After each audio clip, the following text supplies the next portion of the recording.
Practice Test 6. Section 1. You will hear a conversation between a welfare tutor of Student Union and two overseas students, Claudia and Bastito. They are talking about their life and study in Leeds University. First, you have a chance to read questions 1 to 10.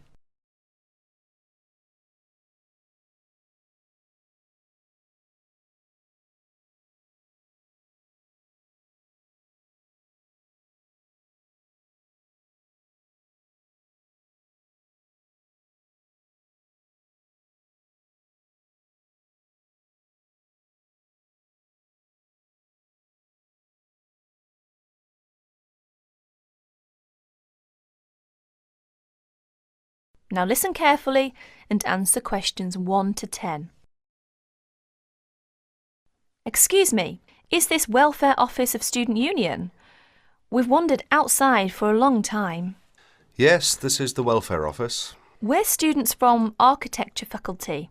Our Professor Thompson asked us to come. Ah, yes. You must be Claudia and Bautisto. How are you? Your professor has mentioned your names through the telephone. Fine, thank you. As a welfare tutor, my job is interviewing overseas students and help. Therefore, your arrival doesn't mean you will tackle the problems alone. I have a lot of things to ask you. I want to know how you feel about life in Leeds University. Who will be first? Oh, Claudia, please. OK. This is the first semester, isn't it? Could you please tell us what is your first impression about the Leeds University? Well, when I first came to this university, I was struck by how quiet it is here in the evening. The shops close so early. In the States, you can always buy what you want in the evening, but here, shops close before 5:30. Yes, Leeds is supposed to be a quiet place. Where did you live when you first came here? I went to the student hostel. It has a big lounge, recreation room, and most important, I don't have to cook for myself. How is the food there? Do you like English food? It is too bland, but healthy. You can't complain too much when you study abroad. Yes, right. Oh dear. How were the local students? To be frank, it is difficult for me to make many friends with British students. They're rather reserved and cold, not friendly. They seem to keep themselves. Oh, it is a pity. Well, how about the academic courses in the architecture faculty? Well, I'm doing my master's degree in this department. All right. How are you finding your courses? I really love my work. I did pretty well. I've enjoyed the courses, but the lecturers are very busy, and you hardly have contact with them. Well, that doesn't sound good. What is your suggestion to improve your course? Well, in my opinion, I think it is advisable to have regular meetings with lecturers. For example, once a week or a fortnight. Regular meetings. That sounds great. Thank you, Claudia. We will come back to you in a minute, and then we will ask Batisto. Batisto, are you from the Philippines? Manila, to be exact. And how did you feel about the Leeds University when you first came here? Interesting. It is an interesting place. The city is beautiful. Everywhere is green and lush. It is very cool in summer. I like summer here, but the winter is awful. The drizzle is terrible. Everywhere is cold and wet. How about your accommodation? Do you like it? Well, at first I lived with a family. They are friendly. They have twins. They are of the same age as me, and we all like soccer very much. However, it is noisy and difficult to study. Oh, I see. 2 months ago, I moved out of the family and now live in the student dormitory with another 3 students. It is much cheaper. They are very friendly, and I like to live there. And what about your courses? Do you like it? I am doing my bachelor degree. Apart from language difficulties, how do you find out about your studies? Well, but Yes, go on. the main difficulty for me is that the computer centre closes so early and it is always busy and crowded. Students are fussy about it. It is very difficult for me to practice my work. You are not the only person in that position, but can you reserve the computer room? No, we cannot, but it would help if we could reserve the computer time. Yes, I'll look into that and see if we can improve the things over there. Now let's go back to Claudia. That is the end of section 1. You will have 30 seconds to check your answers.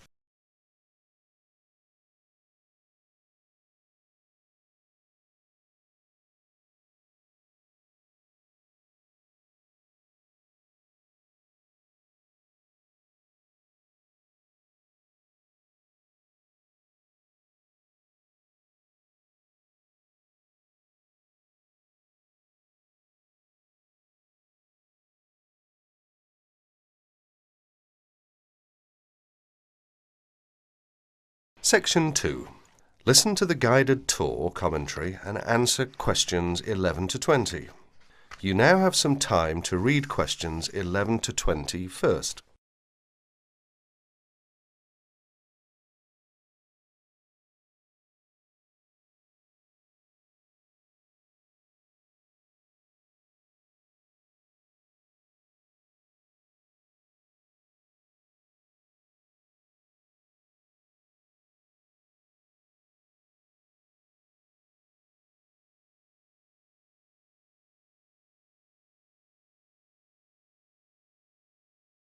Welcome to the library tour. We'll begin our tour of this level of the library here at the entrance. Then we'll go in a clockwise direction. So, first of all, over here on the left, next to the entrance, is a touchscreen information service. These computers can be used at any time to get general information about the library and how it works. In front of the touchscreen information service are the catalogues. As you can see, it's a computerised catalogue system and it's very easy to use. The catalogues are linked up to the other libraries at the university, so make sure you check which library a book is in when you are trying to locate a particular item. Next, along here on the left, we have the circulation desk for borrowing and returning books. The returns area, the place for returned books and other items, is at the end of the circulation desk, near closed reserve. Closed reserve, as most of you probably know, is a collection of books that are in high demand, so they are on restricted circulation. If a book is on closed reserve, you can only borrow it to use within the library for 3 hours at a time. Over there in the corner are the shelves for newspapers. The library has an extensive collection of local and international English language newspapers. They are kept on those shelves for 1 month and then stored elsewhere. As we continue on our tour, around to the right, this large central section is the reference section. Reference texts cannot be borrowed for use outside the library. They must be used within the library. All these shelves in the centre of this level are the reference section. Now, the stairs here on the left lead to level 2 only. On level 2 are most of the law books. To go up to the other levels of the library, you have to use a lift. Beside the stairs are the restrooms for this floor. Now, as we walk around this corner to the right, this large room on the left is the Audio-Visual Resource Centre. You can come here if you wish to listen to a tape or watch one of the library's videos. Next to the Audio-Visual Resource Centre is the photocopying room. There are 15 copiers for student use, and we've recently added a colour copier. The system for copying uses cards, not coins. You can buy a photocopy card from the technician in charge of the photocopying room, or from the information desk if he isn't here at the time. On our right, these work tables are for student use, especially for small groups to work together, or you and your colleagues can use the conference room, which is that small room there next to the lockers. You can work on group projects in the conference room without disturbing anyone, and there's a conference room on each level of the library. The round desk in front of the lockers is the information desk. If you need help using the catalogues, or you need to organise a loan from another library, the information desk is the place to come. And finally, here, beside the exit doors, these 2 shelves contain current magazines and journals. Like the newspapers, they are kept here for a time and then stored elsewhere. OK, that's the end of the tour of this level of the library. I'll leave you to look around yourselves now, and if you need any further help, please ask at the information desk. That is the end of section 2. You will have half a minute to check your answers.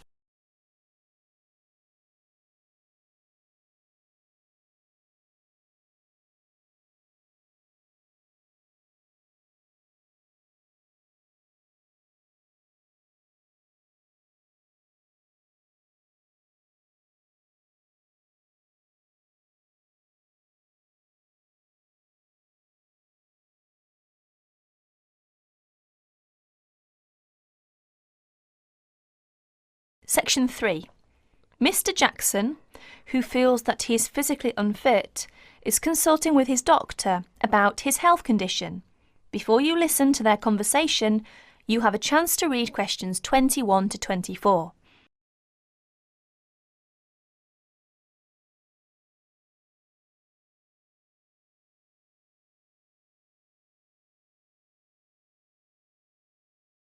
Now please listen to the recording and answer questions 21 to 24. Well, Mr. Jackson, the first and important thing I have to tell you is that there is really nothing seriously wrong with you. Physically, that is. My very thorough re-examination and the analyst's report show that basically you are very fit. Yes, very fit. So, why is it, Doctor, that I'm always so nervy, tense, ready to jump on anybody? My wife, children, colleagues. I think your condition has a lot to do with, shall we call it, way of life, habits? Way of life? Habits? Yes, now tell me, Mr. Jackson, you smoke, don't you?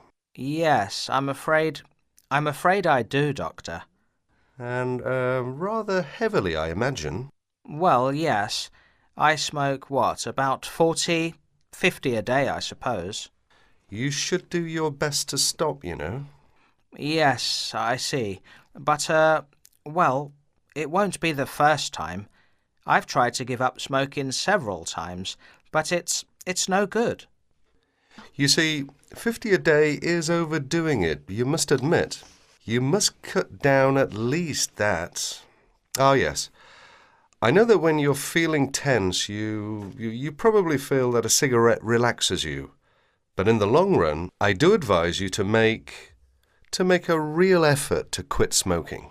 Of course, but, it's easy to say give it up or cut it down, but, you know. Well, in my opinion, you have no choice. Either you make a real effort or there's no real chance of your feeling better. You see, well, obviously, I could prescribe some kind of tranquilizer, but would that help? I'd prefer, and I'm quite sure you'll agree, I'd prefer to see you really back to normal, not just seemingly so. And that's my reason for asking you several more questions about your other habits. Right. Now you have a chance to read questions 25 to 30.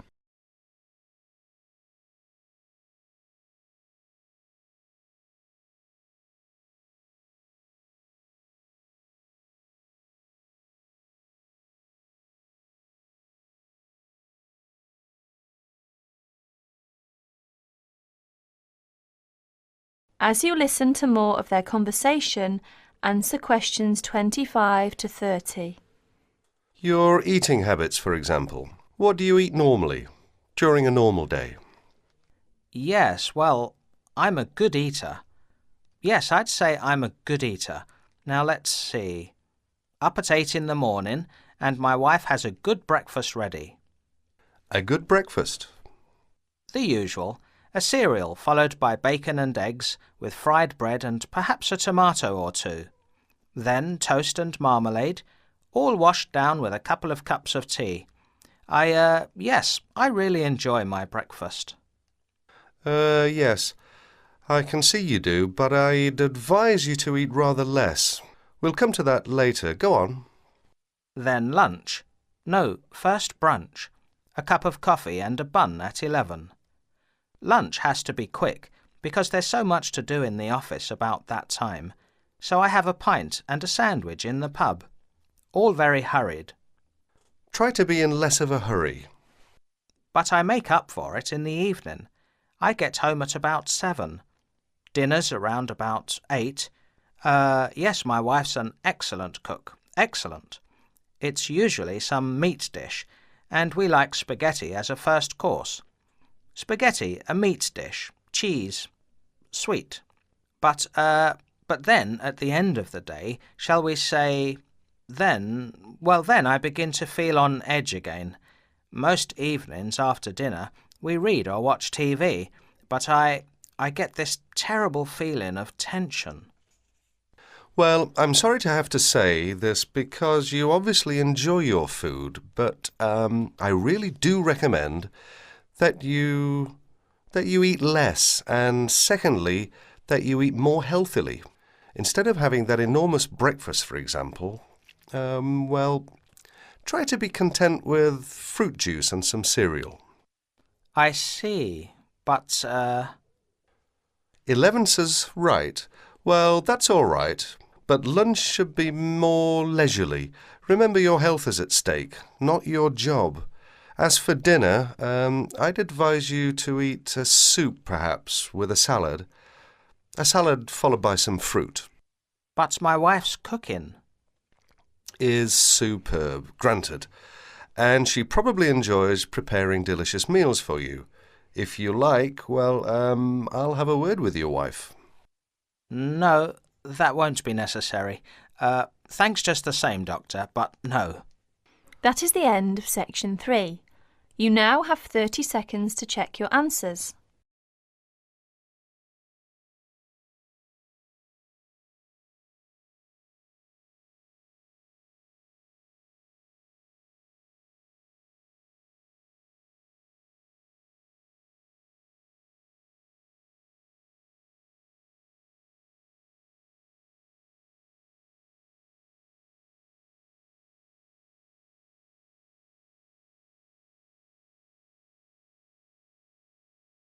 Section 4. You are going to listen to a student, Liz, giving a seminar presentation on advertising. First, you have some time to look at questions 31 to 40.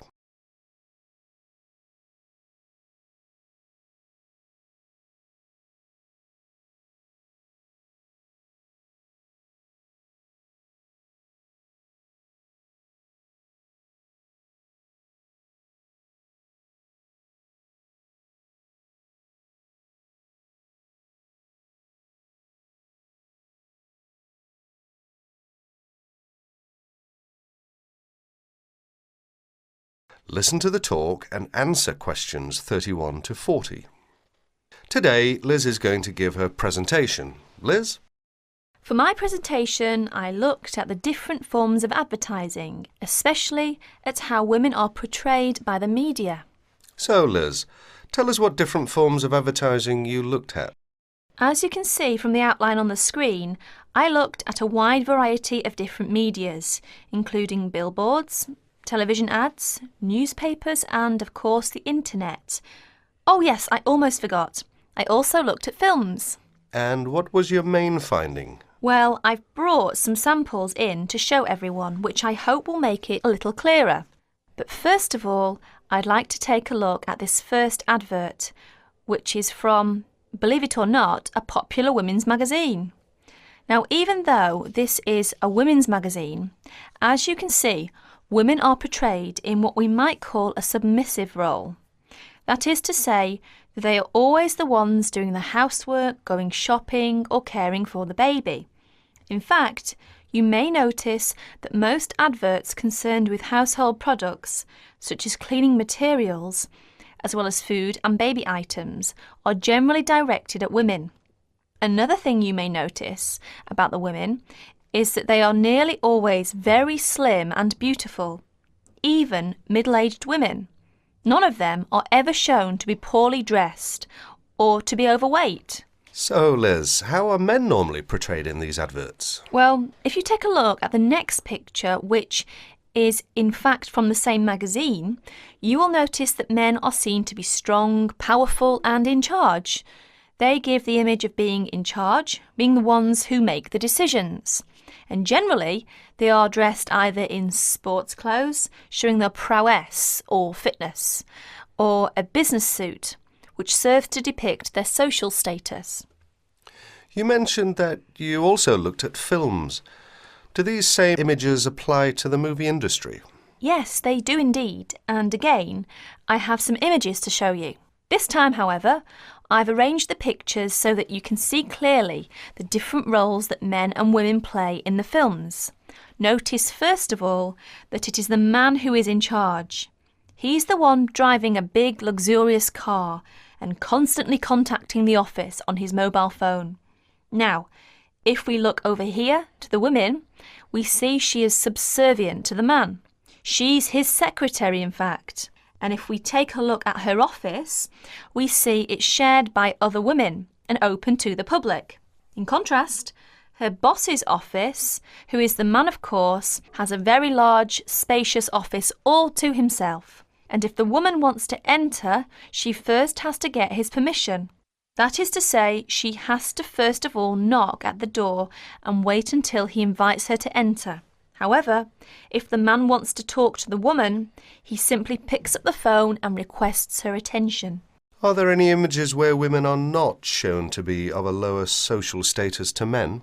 No, there aren't. Well, very few in fact. There are, of course, times when the woman, for example, is playing the part of a scientist with a man as her assistant. Yet even here, she is not in a position to make decisions.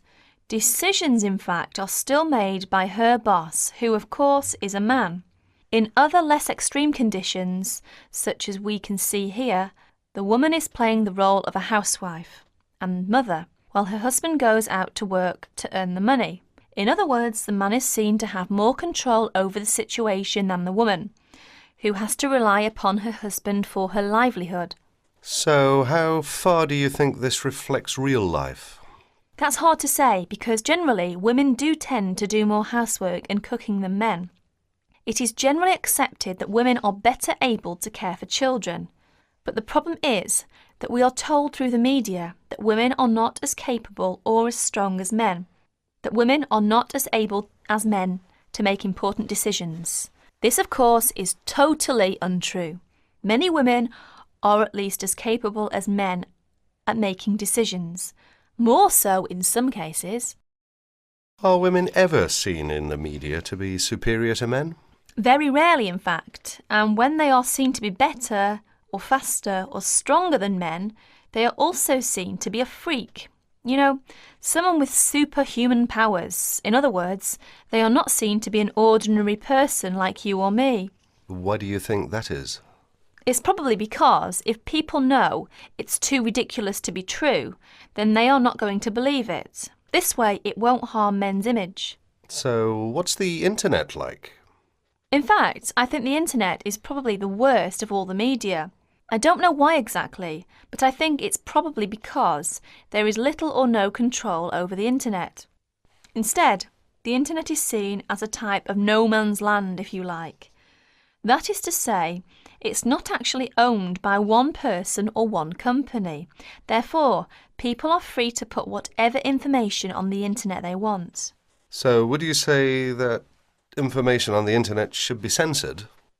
I think there should be some control over the internet because some of the images are dangerous. Dangerous? Yes, indeed. For adults, I guess it's not such a big problem because mature people are able to decide for themselves what to believe and what not to believe. But children are a different matter. They accept information that is presented to them without questioning that information or considering the consequences of believing it. In other words, children believe what they see or what they are told.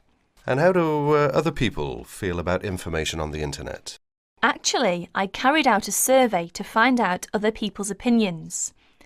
As you can see from this chart, the majority of people over the age of 28 were in favour of restricting the information. It was only people under the age of 20 who really thought that information shouldn't be censored. In fact, only about 8% said that information on the internet should be restricted in some way. Well, thank you, Liz. That was a very interesting topic. And I'm sure that if any of you have any questions, Liz would be more than happy to answer them. That is the end of section 4. You will have half a minute to check your answers.